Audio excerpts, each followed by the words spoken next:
Journey with me to Gillinor, from Ashdale, a world to explore, in search of the book of 1,000 songs, as we set off from the shore.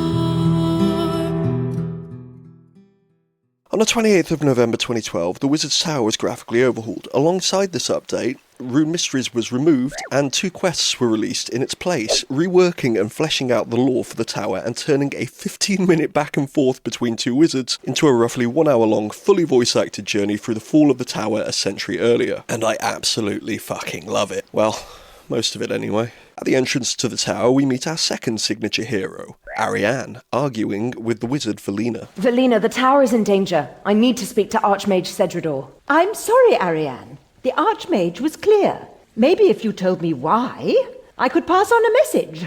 I can't explain. So we interject ourselves into the conversation and she asks us to do the exact thing Velina just offered to do. Okay. But before she's able to give us her message, something goes wrong with the beam in the centre of the tower. Too late, there's something happening. Come on, my message can wait. Let's see what's happening. We need to draw the vortex into the beam using the airstrike spell. So I took off all my armour and punched the thing. 'Cause I'm dumb.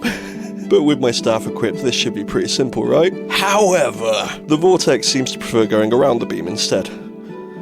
Ugh, damn it. Fortunately, we're able to get it on the second attempt. Unfortunately, we'll need to do this again later, and it'll be worse that time. After resolving the issue, we meet up with Ariane again outside the tower and... I can't believe Cedrador would set up a ward to keep me out. I didn't realise he saw me as that dangerous. Wait, what? What did you do? Am I safe here? She reveals that she's a seer and that her research into this ultimately led her to being banned from the tower. Recently, she's had a vision of the tower in flames, and given what we saw just happen with the beam, she may be onto something. So she asks us to interview the wizards in the tower to find out what we can, starting off with the Archmage Cedrador himself. Welcome, adventurer. You can tell Ariane that her concerns have been noted. I'm preparing an Icenic purge. It'll send a surge of energy through the power beam, which should overpower whatever creatures have managed to enter it. Something tells me this isn't going to work. What he means is he's going to flood the tower with magic without knowing what he's dealing with. Well, that doesn't sound good. But she does think it might work, and I forgot to talk to the other wizards. Isidore tells us the beam is an anchor for all teleport spells. Mizgog is too concerned about where his beads are. My beads? Where are my beads? Yeah, we'll deal with you later, dude. Then I spoke to Elrond, Ariane's former master. Please let her know that I take her seriously, even if no one else does. I will do everything I can to convince Archmage Cedrador to take action. I helped her to harness her gift, to refine it, and to Zamorak with what the other wizards thought. Wait, did you just say to Zamorak? So far, we've dealt with 2 other Zamorakian wizards. Reese from the Blood Pact, who kidnapped someone to sacrifice them, and Danath in the last episode, who tried to destroy a city by summoning a demon. I don't trust you. Ariane might be pleased to hear that Wizard Elrond is on her side. Yeah, well, maybe she shouldn't be. And finally, from Treborn, we get this. I see things in there. Thingamy-whats. No one else sees them. They think I'm mad. So, he sees things that no one else sees, and the other tower wizards all think that he's mad. Hang on, why weren't you banned from the tower too? Is Cedrador being sexist, or just playing favourites? Or am I reading too deeply into this? Probably that. But he does tell us that the tower was built on top of the ruins of the old tower. That's where it came from. The swirly thing. I saw it come up through the floor of the library. We tell her what Treborn said, and she expands on what he told us about the old tower. The story is that Zamorakian wizards betrayed the other orders, but the details of what happened are a mystery. Wait, Zamorakian wizards again? Oh, what a surprise. Ariane, you do realise that your former master... Never mind. Some extra lore about this being around the time that the Teleport to the Rune Essence spell was created, negating the need to travel the long distance over land while they were suffering a long war with Fremennik, who believed runecrafting should be the domain of the gods and not man. Okay, this is a massive oversimplification of an extremely complex part of the world's history, and if you are interested in learning more about this, I highly recommend reading The Gift of Guthix by Erin M. Evans, because it's a fantastic book and it really does a great job of explaining this whole war with the Fremnik and the discovery of rune essence at the turn of the 4th age into the 5th. Sorry for the rude interruption again. Back to the video.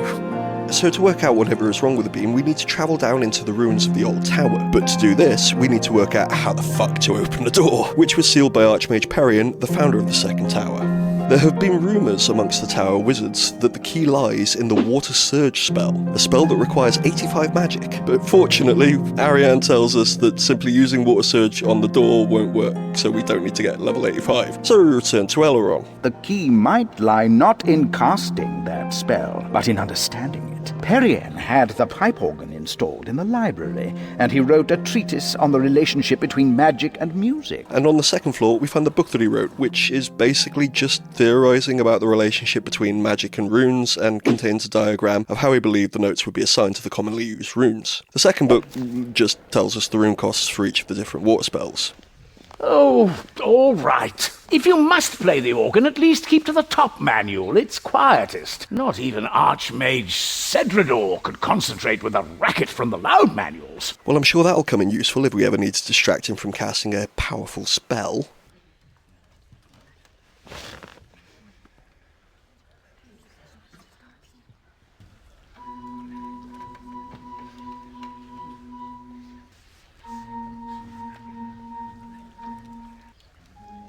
A key pops out, and we head to the old tower.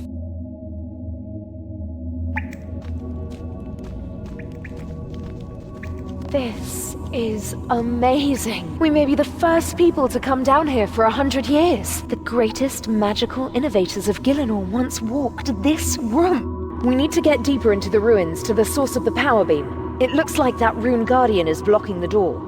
The Rune Guardian gives us a little personality test of a sorts to determine which of the 4 Hogwarts houses, which of the 4 orders we belong to. Yeah, red wizards are definitely the Slytherins here. And we venture further down into the ruins, destroying absolutely no historical artifacts along the way. And find the base of the power beam surrounded by the vortices we saw earlier. These vortices look like the one that attacked Wizard Boren. I want to find out what they are. I'll need you to attract a vortex into this circle and keep it there while I examine it. Okay, I fucking hate this part of the quest. The vortices are awkward enough to click on anyway. They knock you all over the place, refuse to stay still, can't be stunned, and de-aggro constantly. So you can't just stand behind Ariane to, safe spot them and hold them there while they're targeting you. I get this wasn't necessarily meant to be easy, but the one thing I ask you, Jagex, is please stop the bar on the circle from just going down quite so fast. Okay, yeah, she's casting a spell that can't be interrupted. That makes sense. Then why didn't it just completely reset each time? Do I want this to happen? Do I fuck? But would it at least make more sense? Yes. For painfully long minutes that felt more like 40, I shit you not, I was genuinely surprised how short this clip was. The vortex was finally trapped, and now she knows they're soul fragments. I've heard about putting part of yourself into your work, but the old wizards literally put part of their souls into the power beam. Well, that doesn't sound very comfortable. I think there was an enchantment keeping the vortices here, but someone has removed it. I can replace the enchantment that was keeping the vortices here, but it'll take some time. While I do it, you need to go back to the new tower and delay Sedridor's casting of his Icenic Purge. Back to the organ. Please don't do that, adventurer! Adventurer, I must insist that you step away from that organ!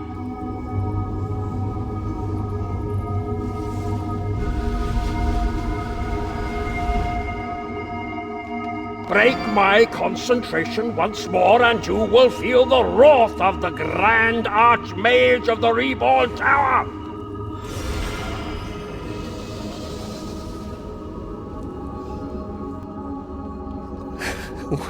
Okay, where did he go? Ariane casts her spell and interrupts the Icenic Purge. and the Archmage sees the spell, which he doesn't appear to recognise, but just decides to leave the beam alone after that, apparently. It was close, but I managed to restore the enchantment. The vortices are trapped in the ruins again. Thanks for your help, adventurer. I couldn't have done this without you.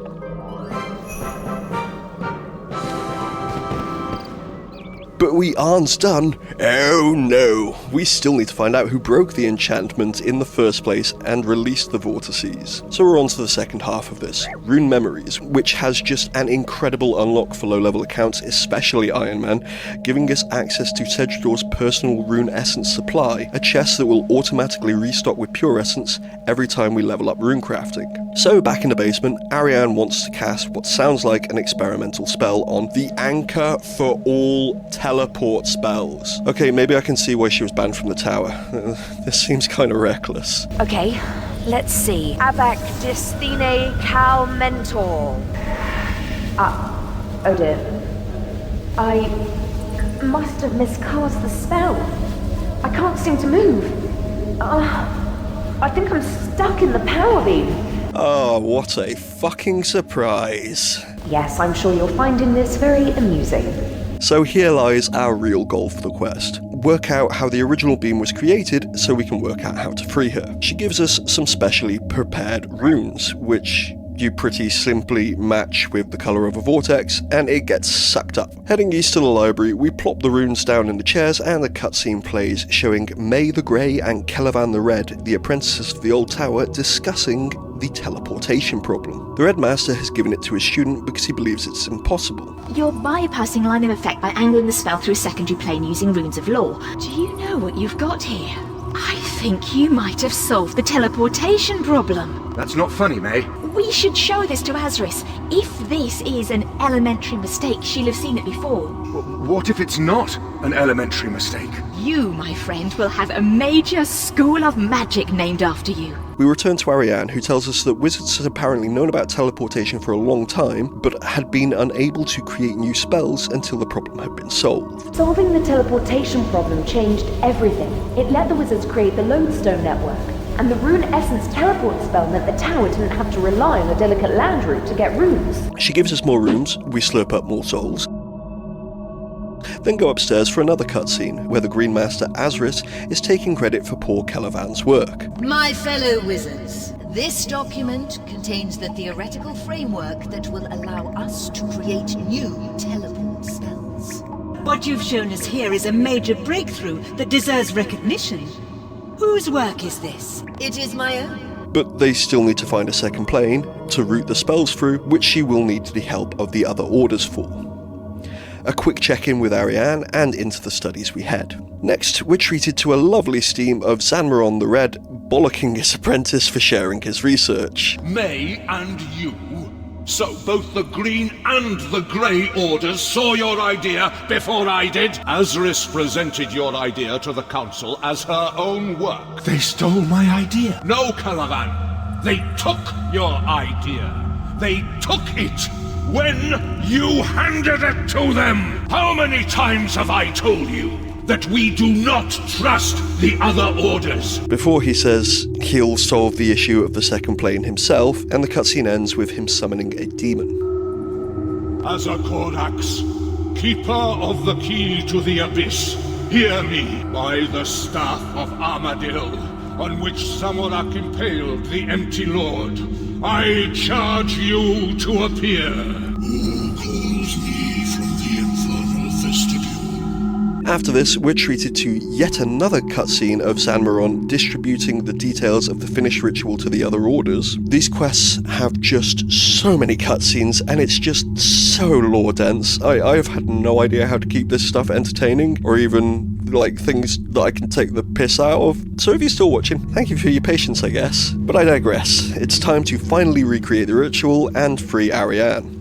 But there is one more thing we need to do, and that's work out how the fuck the ritual was done. There's 3 fragments of the document in the study, along with the diary of a red wizard.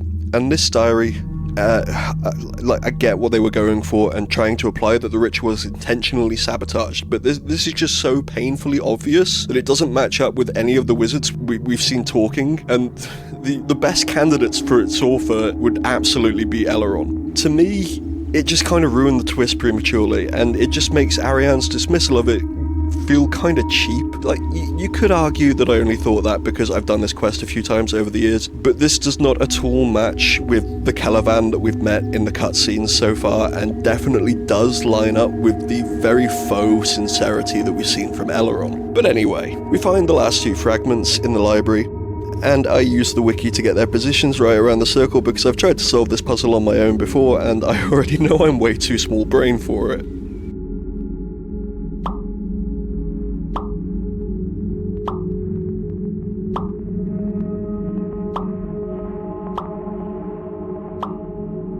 And of course now we have yet another cutscene for the ritual.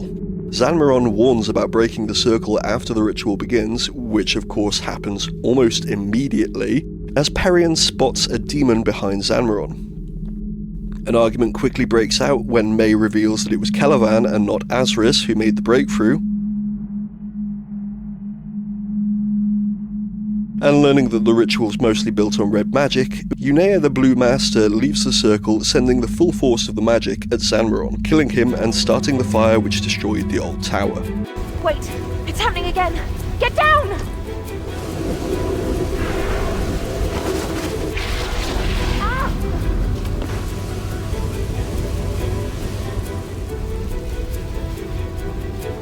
So we go back upstairs to get help, speak to Elrond, and finally get the reveal that he orchestrated the whole thing in an attempt to destroy the tower. Almost as if I planned this whole sequence of events, and my plan is so close to completion that I'm becoming careless about what I say. I have no quarrel with you. Leave now, or be caught up in the tower's destruction. Before he finishes speaking, Ariane rises up through the beam, and we're treated to a surprisingly fun little sequence of drawing the souls out of Ariane and out of the beam whilst moving up the tower. During this, we find out that Calavan had become bitter after the fall of the tower, eventually creating the sacred tradition of the Staff of Fire, which just seems unnecessarily wordy, and took Elrond on as his apprentice. But young Calavan utterly rejects both him and the idea of destroying the tower. Unea calls Elrond, And you are nothing like them, you hateful little man. which, well, yeah. And we get this great little interaction between Zanmaron and Elrond that just makes me giggle every time I see it. Lord Zanmaron! Who are you? And why should I care? I am heir to the sacred tradition of the Staff of Fire. We have worked in secret for 100 years to bring them down. Worked in secret for 100 years? Self-important tradition of the magic stick? You're no better.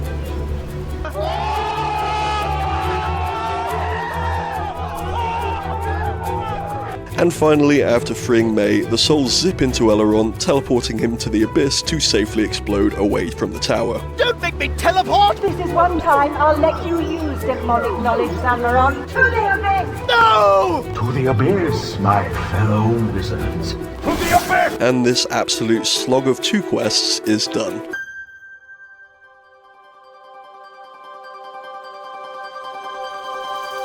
At the time of writing this script, I have absolutely no idea how long this episode is. All I know is that the script for the first quest is about as long as the entire script for the first 2 episodes. But we have one more quest to cover in the Wizard's Tower, and it just didn't feel right putting it at the beginning of the next episode, which starts off the desert quests. But at least this one's pretty short. So, Imp Catcher, one of the original quests released all the way back in 2001, had a complete overhaul in a ninja update of all things in 2017. No longer do we need to kill an undetermined number of random imps hoping they'll drop the right beads. The quest begins with Mizgog complaining that Greyzag has sent an army of imps to steal his beads. They've spread out to the 4 elemental altars where the beads get their power from. For the phlegmatic?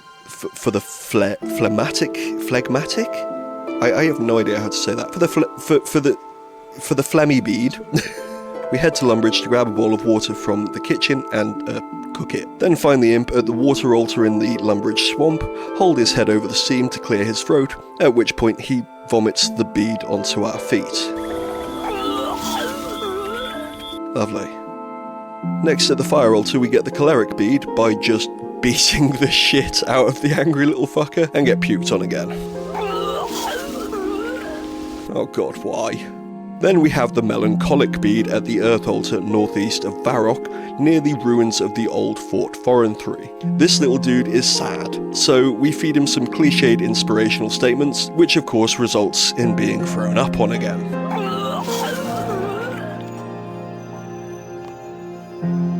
And finally, to the west of Varrock at the air altar, we have a race around the altar with the imp and dig the sanguine bead out of its pre-digested dinner. I'm glad this is done. Return to Misgog and get the reward. Oh, thank you! Keep them here. I'll check that they really are my beads before I give you your reward. You'll like it. Okay, done.